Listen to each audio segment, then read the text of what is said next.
Good morning प्यारे बच्चों। आज हम हमारे पाठ्य पुस्तक व्याकरण से वाक्य को समझेंगे, वाक्य शीर्षक पर नहीं करेंगे। प्यारे बच्चों, वाक्य क्या है या वाक्य किसे कहते हैं? मानव मन के भावों और विचारों मानव मन के भावों और विचारों को व्यक्त करने वाली भाषा की सबसे छोटी इकाई को वाक्य कहा जाता है। मानव मन के भावों और विचारों को व्यक्त करने वाली भाषा की सबसे छोटी इकाई वाक्य कहा जाता है। वाक्य की रचना सार्थक शब्दों के मेल से होती है।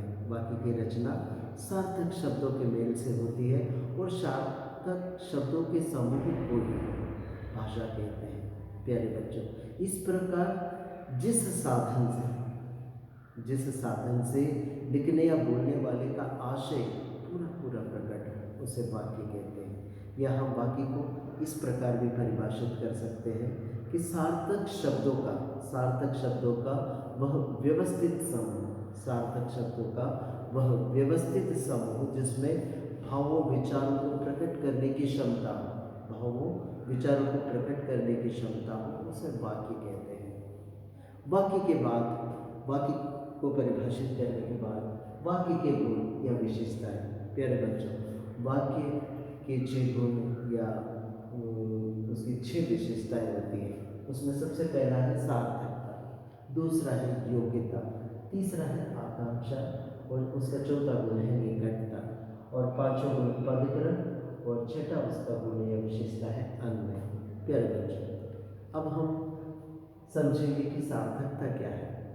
सार्थकता सामान्यतः वाक्य रचना के लिए सार्थक शब्दों का प्रयोग किया जाता है। सार्थक शब्दों का ही प्रयोग किया जाता है, लेकिन निरर्थक शब्द भी वाक्य में प्रयुक्त होकर कभी कभी अर्थ की अभिव्यक्ति करने लगता है। जैसे तुम देखो, तुम दोनों की चिक चिक मुझे तनिक भी पसंद नहीं।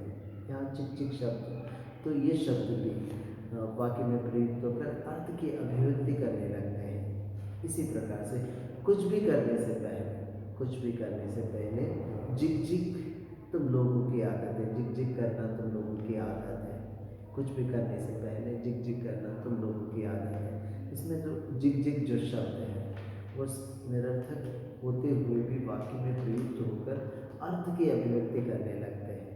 तो जो वाक्य का जो पहला गुण है सार्थकता, तो वाक्य में या वाक्य रचना के लिए सार्थक शब्दों का प्रयोग किया जाता है। इसका दूसरा गुण है योग्यता। प्यारे बच्चों, योग्यता क्या है? यहाँ योग्यता का अर्थ है क्षमता। अर्थात वाक्य में प्रयुक्त प्रत्येक सार्थक शब्दों में प्रसंग के अनुरूप अर्थ देने की क्षमता होनी चाहिए। जैसे हम एक उदाहरण देखते हैं कि सुमन चाय खाती है या रुक्मणी चाय खाती है। इस वाक्य में प्रयुक्त सभी शब्द सार्थक हैं, परंतु वाक्य के प्रसंगानुसार खाती शब्द अर्थ नहीं दे रहा है। खाती शब्द यहाँ पर अर्थ नहीं दे रहा है, क्योंकि चाय खाई नहीं जाती बल्कि पी जाती है। इसलिए इसका जो सही से हम इसको ऐसे लिखेंगे कि सुमन चाय पीती है या फिर रुक्मणी चाय पीती है। ऐसे ही कुछ और वाक्य, जैसे वर्षा बाजार जाती है, राम पुस्तक पढ़ता है, रेखा स्वेटर बुनते हैं आदि। तो योग्यता का अर्थ है क्षमता, अर्थात वाक्य में प्रयुक्त प्रत्येक सार्थक शब्द में प्रसंग के अनुरूप अर्थ देने की क्षमता होनी चाहिए। वाक्य का तीसरा गुण है आकांक्षा क्या है? प्यारे बच्चों, यहाँ पर इसका अर्थ है आकांक्षा, इच्छा। तो वाक्य में आकांक्षा या इच्छा नहीं होनी चाहिए। अर्थात वाक्य पूरा होना चाहिए। इसमें शब्द पूरे होने चाहिए जिससे अर्थ की अभिव्यक्ति पूर्ण हो। जैसे एक वाक्य को हम समझते हैं, स्वेटर बुनती है। एक वाक्य है स्वेटर बुनती है।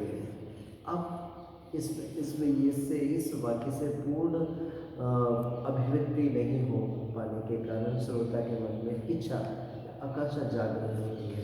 तो इस वाक्य में एक कर्ता, जैसे सुमन स्वेटर बुनती है, तो समझ में आया, रमा स्वेटर बुनती है। इसी प्रकार से हिंदी पढ़ाते हैं, हिंदी पढ़ाते हैं, तो ये भी अर्थ की पूर्ण रूप से अभिव्यक्ति इस वाक्य में भी नहीं हो पा रही है, इसलिए इसमें भी कर्ता, जैसे अध्यापक पढ़ाते हैं, अध्यापक हिंदी पढ़ाते हैं।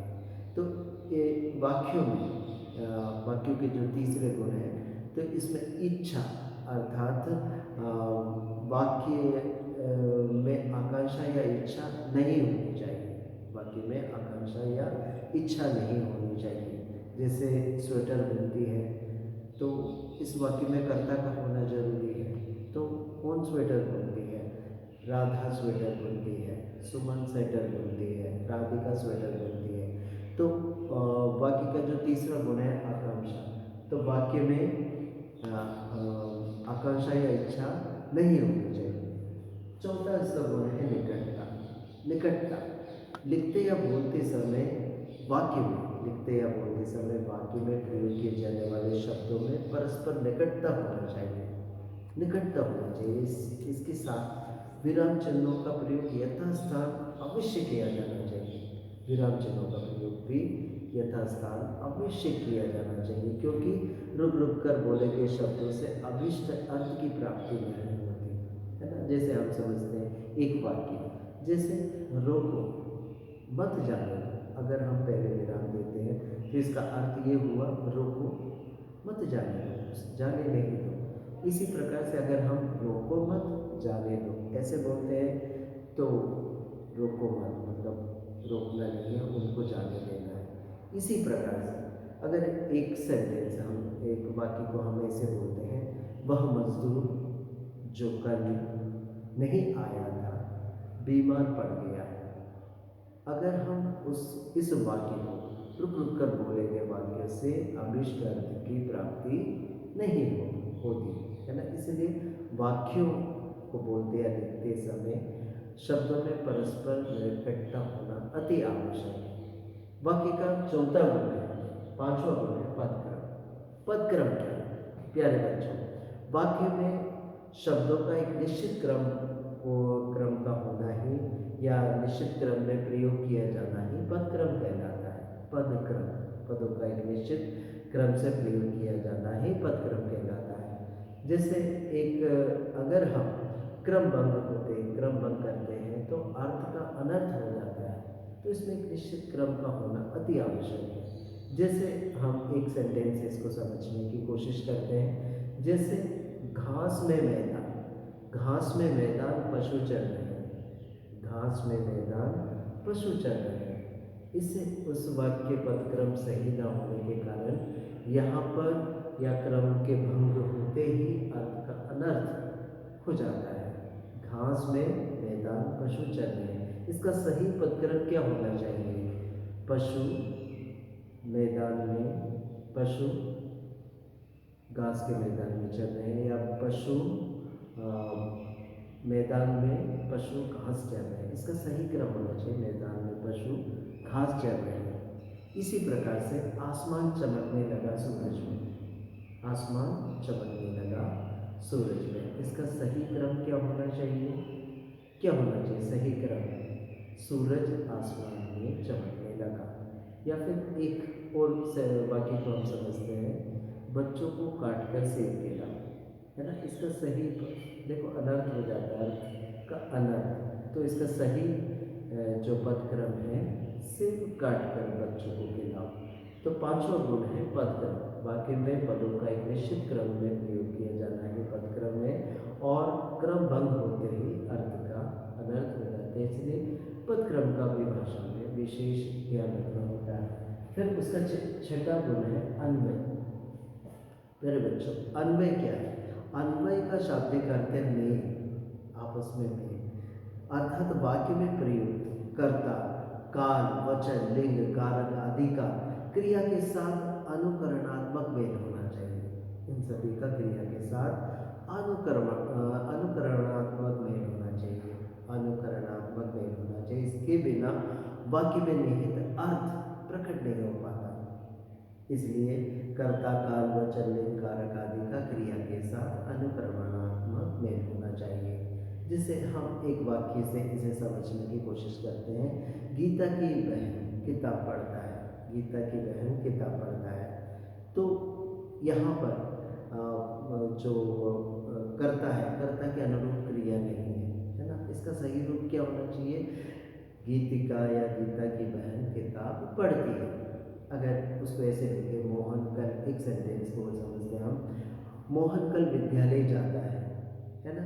तो इसमें पद के अन्वय मतलब मेल नहीं खाते, तो इसमें क्रिया और मतलब इसके साथ कोई मेल नहीं है, तो हम इसको मोहन कल विद्यालय जाता है, उसको कैसे करेंगे?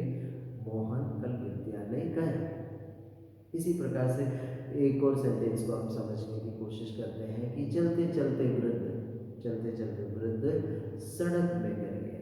तो इसका जो कारक का यहाँ पर मेल नहीं है, तो इसको हम कैसे लिखेंगे? चलते चलते वृद्ध सड़क पर गिर गए। तो हमने अभी सीखा कि वाक्य के गुण, वाक्य के 6 गुण, सार्थकता, योग्यता, आकांक्षा, निकटता, परिक्रम एवं अन्वय। इसके बाद वाक्य के भेद। वाक्य के कितने भेद होते हैं? वाक्य के 2 भेद होते हैं। सबसे पहला भेद है अर्थ के आधार पर वाक्य भेद और रचना के आधार पर वाक्य भेद। आज के वीडियो में बस इतना ही। Thank you.